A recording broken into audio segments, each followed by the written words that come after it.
शाह अब्दुल अजीज मुहद्दिस देलवी रहमहुल्लाह ताला अन्हु ने सुलेमान बिन अब्दुल मलिक और शेख अबू हाजिम के दरमियान जो गुफ्तगू हुई है उसको अपनी तफसीर के अंदर नकल किया है।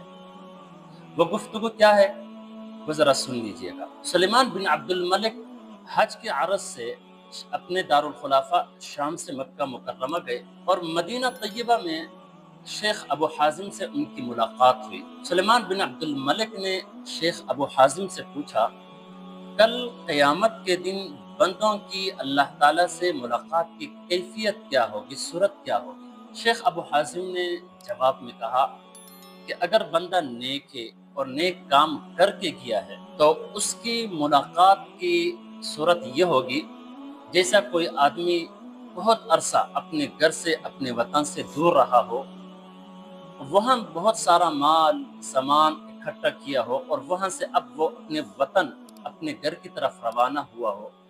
अब आप बताइए उस आदमी की खुशी की क्या कैफियत होगी और उसके घर वालों की खुशी की क्या कैफियत होगी और उसके घर वाले उसकी किस तरह खातिरदारी और खिदमत करेंगे।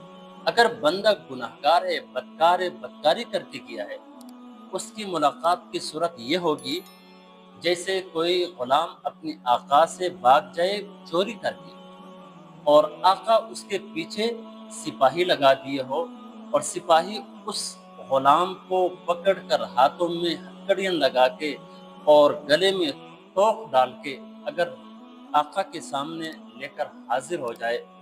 आप बताए उस गुलाम की जिल्लत और रसवाई की क्या कैफियत होगी। ये गुफ्तगू सुनकर सुलेमान बिन अब्दुल मलिक के ऊपर दिक्कत तारी हो गई और बहुत ज्यादा रोया और कहने लगा कि काश कि मुझे पता होता कल क़यामत के दिन मेरे साथ इन दोनों सूरतों में से कौन सी सूरत होगी। तो शेख अबू हाजिम ने कहा कि इसका जवाब भी अल्लाह ताला ने दी है कुरान मजीद के अंदर। फरमाया, इन्नल अबरार लफी नईम व इन्नल फुज्जार लफी जहीम।